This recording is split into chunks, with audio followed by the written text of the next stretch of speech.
مجھے یہ معلوم کرنا تھا کہ ہماری زکوٰۃ کیسے کیلکولیٹ ہوگی؟ نہ ہمارے پاس کوئی حساب کتاب ہوتا ہے، نہ کوئی کھاتا ہوتا ہے، نہ کوئی دکان کی طرح کوئی آمد اور جامد کا سلسلہ ہوتا ہے۔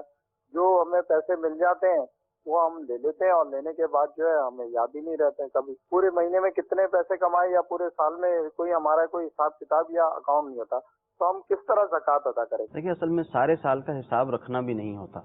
سارے سال کا حساب نہیں رکھنا ہوتا۔ اس وقت کا حساب رکھنا ہے کہ جب ان کے پاس ضرورت سے زائد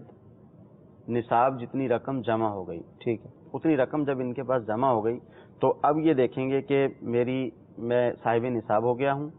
اب مجھے اس بات کا دھیان رکھنا ہے کہ 15 رمضان کو یا 20 رمضان کو میں صاحب نصاب ہو گیا ہوں، اگلے سال مجھے زکوٰۃ ادا کرنی ہے، ٹھیک ہے۔ اب سال کے بیچ میں پیسے آتے رہیں گے، جاتے رہیں گے، اگلے سال بیچ میں ان کے پاس پیسے ختم نہیں ہوئے، صحیح،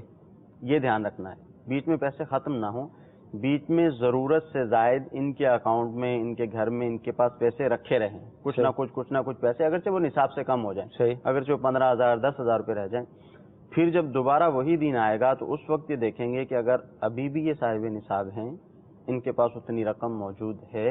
یا اس سے رقم بڑھ گئی ہوئی ہے، تو اس کے اوپر ان کو زکوٰۃ ادا کرنی ہے۔ پورے سال کا حساب رکھنا ضروری بھی نہیں۔ آپ نے جو کہا بیچ میں کہ رقم ختم نہ ہو، یہ کیوں ارشاد فرمایا؟ یہ ہوتا ہے جیسے مثال کے طور پر کسی شخص کے پاس 1 لاکھ روپیہ ہے، صحیح، یکم رمضان المبارک کو اس کے پاس 1 لاکھ روپیہ آیا، اب اس کو اگلے سال اسی تاریخ کو زکوٰۃ کی ادائیگی کرنی، ٹھیک ہے، اب اس کا نصاب کا سال شروع ہو گیا، صحیح، اب وہ لاکھ روپے اس کے پاس تھا، کبھی وہ 1.5 لاکھ روپیہ ہو گیا، کبھی 2 لاکھ روپیہ ہو گیا، کبھی 50,000 روپیہ ہو گیا، کبھی وہ 20,000 روپیہ رہ گیا، تو اب اس کا یہ زکوٰۃ کا سال چل رہا ہے، صحیح، اگلے سال یکم رمضان المبارک کو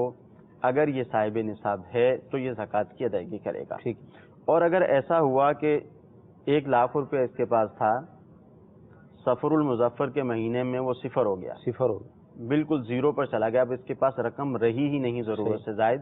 تو اب اس کا نصاب ختم ہو گیا، ٹھیک ہے، اب دوبارہ سے جب یہ صاحب نصاب ہوگا تو وہاں سے یہ اپنا سال کاؤنٹ کرے گا، دوبارہ سال شروع، ٹھیک ہے۔